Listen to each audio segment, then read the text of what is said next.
Hello student,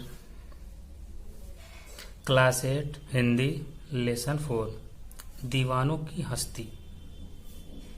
इसका मतलब होता है जो दीवाने होते हैं उनकी हैसियत क्या है, वो किस प्रकार से रहते हैं, किस प्रकार से अपने जीवन को व्यतीत करते हैं। तो इसके विषय हम लोग पढ़ेंगे आज।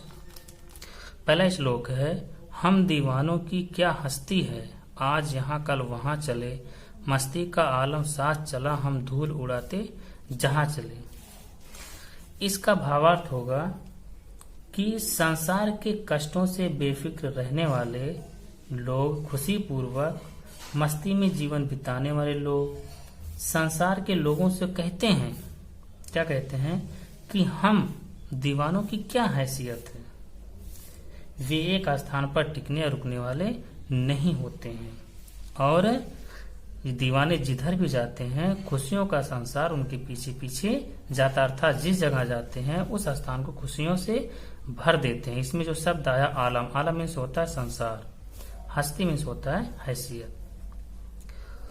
दूसरा श्लोक है, आए बनकर उल्लास अभी, आंसू बनकर बह चले अभी, सब कहते ही रह गए अरे तुम कैसे आए कहाँ चले। इस श्लोक का भावार्थ होगा कि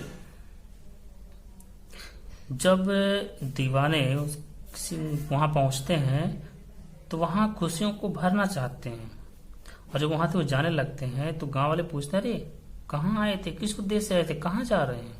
तो इसका भावार्थ हम लोग देखेंगे कि खुशियों से वंचित रहने वाले लोगों के बीच में वे खुशी बांटने आए थे, अर्थात सभी को खुशियों का संदेश देने आए थे, लेकिन वहां के लोगों के दुख तकलीफ को देखकर वे भी क्या हो जाते हैं, दुखी हो जाते हैं और जब वहां से जाने लगते हैं तो उनको जाता हुआ देखकर वहां के रहने वाले लोग कहते हैं कि आप यहाँ किस उद्देश्य से आए थे और इतनी जल्दी कहाँ जा रहे हो। तीसरा श्लोक है, किस ओर चले या मत पूछो, चलना है बस इसलिए चले, जग से उसका कुछ लिए चले, जग को अपना कुछ दिए चले।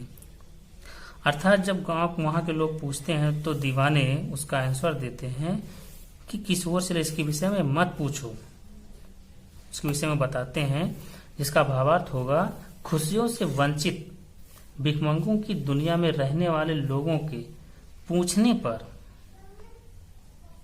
आप लोग किधर जा रहे हैं। दीवानों ने मस्ती में उत्तर देते हुए कहा कि या मत पूछो कि हम किधर जा रहे हैं, क्योंकि चलना जीवन का दूसरा क्या है, दूसरा नाम है।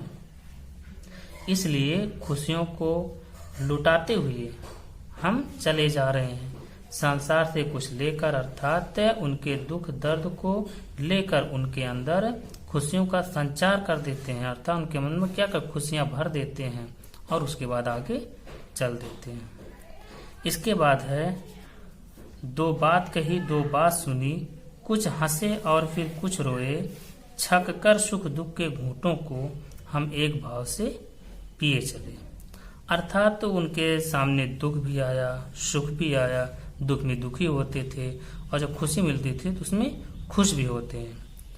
तो इस चौथे श्लोक का भावार्थ हो जाएगा कि खुशियों से वंचित भिखमंगों की दुनिया में रहने वाले लोगों के पूछने पर हमने अपनत्व पूर्वक एक समान भाव से अपने बातों को उनको सुनाया और उनके बातों को सुना भी, अर्थात हमने उनसे दो बातें कही और उनसे कुछ उनके दो बातों को हमने सुना भी और उनके दुख तकलीफों को दूर करने का प्रयास भी किए। हम उनकी खुशियों में शामिल हुए और उनके दुखों में भी शामिल हुए, अर्थात उनकी खुशियों में हम खुशी होते थे और उनके दुखों में हम दुखी होते थे। इसके बाद श्लोक नंबर 5 देखेंगे कि हम भिखमंगों की दुनिया में स्वच्छंद लुटाकर प्यार चले, हम एक निशानी सी उर पर ले असफलता का बाहर चले। अर्थात जो लेखक हैं बताना चाहते, जो दीवाने हैं, वो वहां के लोगों के मन में क्या खुशियां भरना चाहते थे उनके जीवन को खुशहाल बनाना चाहते थे, लेकिन उसमें क्या होता है, वो असफल हो जाते हैं। इसके विषय में लेखक बताना चाहते हैं, जिसका भावार्थ होगा कि खुशियों की दुनिया में जीने वाले, सबके साथ अपना प्यार बांटने वाले लोग कह रहे हैं कि खुशियों से हीन, अभावों की दुनिया में भिखमंगों जैसा जीवन बिताने वाले लोगों के प्रति हमने अपना प्यार उन्मुक्त रूप से लुटाया। अपना प्यार इस प्रकार लुटाने के बावजूद भिखमंगों के अभावग्रस्त जीवन को खुशहाल ना बना सके, अर्थात उनके जीवन में खुशियों का संचार हम नहीं कर सके। जो इसमें हमें असफलता मिली, उस भार को एक अमिट निशानी, अर्थात जो मिटने वाला ना हो, ऐसे निशानी को अपने हृदय पर लेकर हम जा रहे हैं। अर्थात उनके अंदर जो दुख था वो बहुत अधिक उनको तकलीफ दे रही थी कि हम इनके अंदर खुशियों का संचार नहीं कर पाए। लास्ट श्लोक देखेंगे। अब अपना और पराया क्या आबाद रहे रुकने वाले, हम स्वयं बंधे थे और स्वयं हम अपने बंधन तोड़ चले।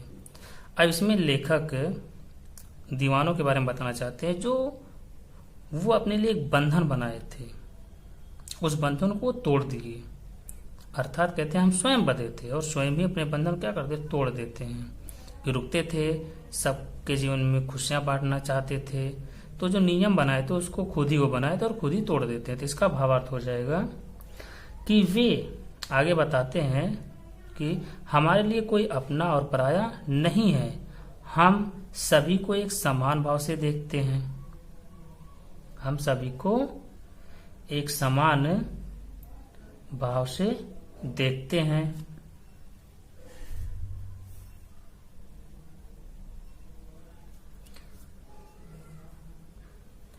हम अर्थात हमारे मन में परायपन की भावना किसी भी प्रकार की नहीं है, अर्थात परायपन की भावना से हम ऊपर उठ चुके हैं। हमारा समय यूं ही चलते फिरते तो बीत ही जाएंगे। इस बंधन को तोड़कर अपने प्यार को लुटाते हुए अब हम आगे बढ़ चले हैं। अर्थात वहां जो रुके हैं क्या रहे, खुश रहे और आबाद रहे। एक देर है ना, आबाद रहे रुकने वाले, अर्थात वहां जो रुके हुए हैं वो खुश रहे, आबाद रहे, अर्थात उनके जीवन में किसी प्रकार की तकलीफ ना हो। तो मेरे समझ से इन सभी श्लोकों का भावार्थ आप सभी को समझ में आ गया होगा।